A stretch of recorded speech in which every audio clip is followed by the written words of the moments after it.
দলীয় সংকীর্ণতার ঊর্ধ্বে উঠে দেশ এবং জাতিকে ভালোবাসতে চাই আমরা।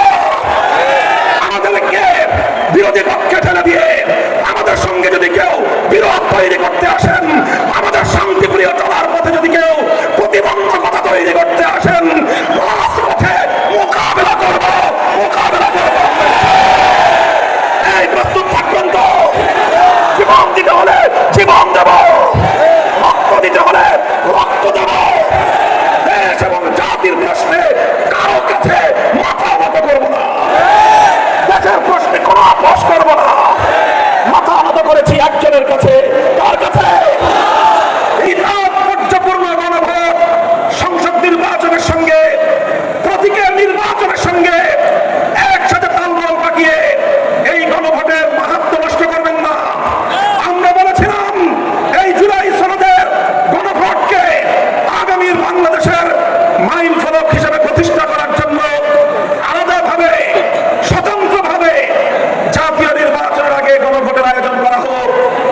কিন্তু আমরা দেখছি যারা জুলাই সনদের, যারা জুলাই বিপ্লবকে আন্তরিকভাবে গ্রহণ করতে পারে নাই, যারা জুলাই বিপ্লবের বৈষম্য বিরোধী চেতনাকে ধারণ করতে পারে নাই, যারা জুলাই বিপ্লবের ফ্যাসিবাদ বিরোধী সংগ্রামকে ভালোভাবে গ্রহণ করতে পারে নাই, ষড়যন্ত্র করে পদ্মার পেছন থেকে কলকাঠি নাড়িয়ে জুলাই সনদের গণভোটকে একই দিনে বাস্তবায়ন করার জন্য বর্তমান সরকারকে তারা বিভ্রান্ত করেছে, অভ্যস্ত করেছে। দেশের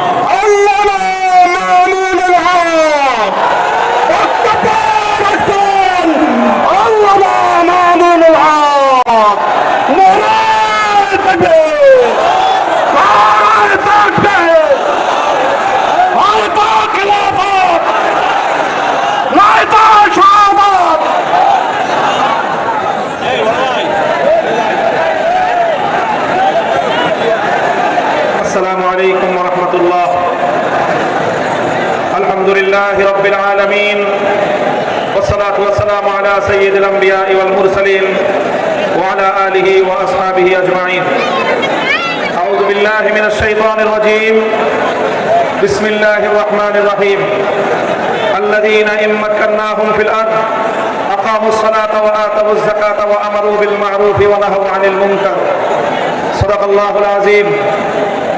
আন্দোলনরত ৮ দলের উদ্যোগে আয়োজিত খুলনা বিভাগীয় মহাসমাবেশে উপস্থিত সংগ্রামী সভাপতি, ইসলামী আন্দোলন বাংলাদেশের মোহতারাম আমির পীর সাহেব চরমনাই হযরত সৈয়দ মুফতি মোহাম্মদ রেজাউল করিম, উপস্থিত সম্মানিত প্রধান অতিথি বাংলাদেশ জামাতে ইসলামের আমির জনাব ডক্টর শফিকুর রহমান সহ আন্দোলনরত ৮ দলের কেন্দ্রীয় নেতৃবৃন্দ, বিভাগীয় জেলা নেতৃবৃন্দ, সর্বস্তরের খুলনা বিভাগের প্রাণপ্রিয় আমার তৌহিদি জনতা, সর্বস্তরের বাংলাদেশের নাগরিক বৃন্দ,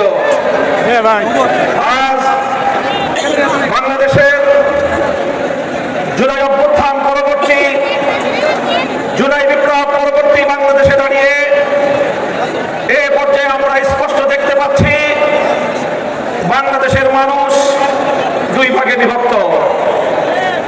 একটি ভাগ জনবিচ্ছিন্ন, দেশ বিরোধী, বিদেশি আধিপত্যবাদের এজেন্ডা বাস্তবায়নকারী, ভিন্ন দেশের দালাল এবং ভিন্ন দেশের পদলেহী একটি গোষ্ঠী বাংলাদেশে আছে।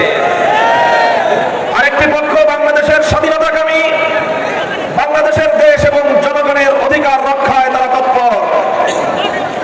এই হলো দুই পক্ষ। এই দুই পক্ষকে আরো সংক্ষিপ্তভাবে আমি চিহ্নিত করে থাকি, বলি বাংলাদেশ আজ দুই ভাগে বিভক্ত।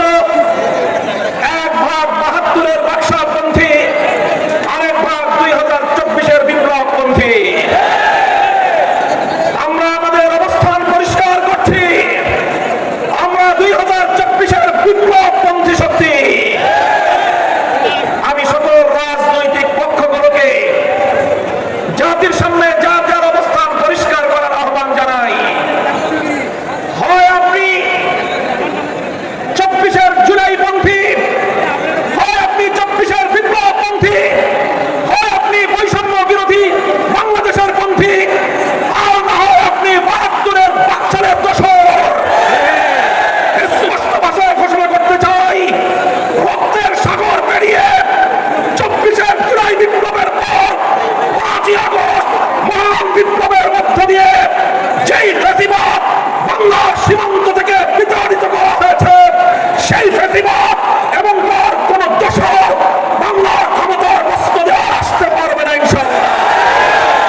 যদি এটা করতে ব্যর্থ হন, ইন্টারিম সরকার, ইতিহাস আপনাদেরকেও ক্ষমা করবে না।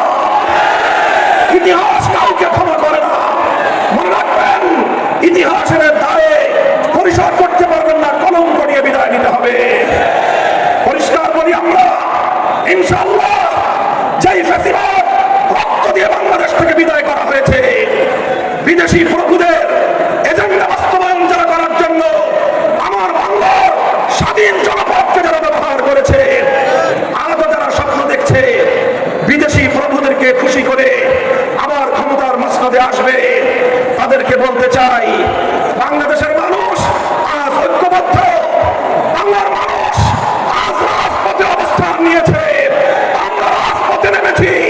জুলাই সনদ বাস্তবায়নের গণভোটে হাত বাক্সকে বিজয়ী করার মধ্য দিয়ে আগামীর বৈষম্যহীন ফ্যাসিবাদ মুক্ত বাংলার ভিত আমরা তৈরি করবো ইনশাআল্লাহ। আপনারা সকলে ঘরে ঘরে দাওয়াত পৌঁছে দিবেন। দলীয় প্রতীকে নির্বাচনের পাশাপাশি, দলীয় প্রতীকে ভোট দেওয়ার পাশাপাশি গণভোটে হাত বাক্সে ভোট দিতে হবে। যদি কেউ এই গণভোটে না ভোটের ক্যাম্পেইন করেন, ধরে নেব আপনারা ফ্যাসিবাদের দোষর। ইনশাআল্লাহ আমরা রাজপথে আছি। লেভেল প্লেইং ফিল্ড যদি তৈরি করতে ব্যর্থ হয় সরকার, নির্বাচন নিয়ে কোনো অনিশ্চয়তা দেখা দিলে সরকারকেই তার দায় গ্রহণ করতে হবে। সংগ্রামী সাথী ও বন্ধুগণ, এভাবে রাজপথে যে মহান ঐক্য গড়ে উঠেছে, সে ঐক্যে ৮ দল মোহনায় মিলিত হয়েছে।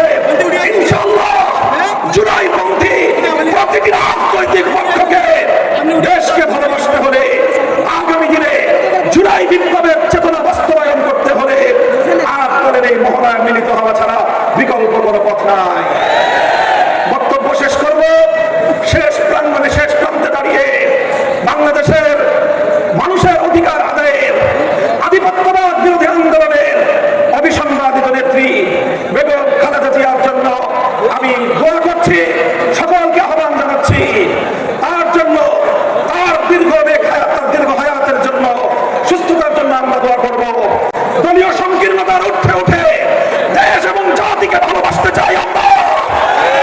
আমাদেরকে বিরোধী পক্ষে ঠেলে দিয়ে আমাদের সঙ্গে যদি কেউ বিরোধ তৈরি করতে আসেন, আমাদের শান্তিপ্রিয় চলার পথে যদি কেউ প্রতিবন্ধকতা তৈরি করতে আসেন, রাজপথে মোকাবেলা করব। এই প্রস্তুত থাকবেন তো? জীবন দিতে হলে জীবন দেব, রক্ত দিতে হলে রক্ত দেব।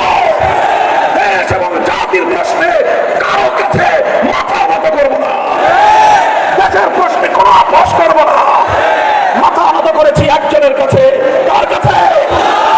ইনশাআল্লাহ আল্লাহর রহমতে আগামীর বাংলাদেশ হবে ইসলামের বাংলাদেশ।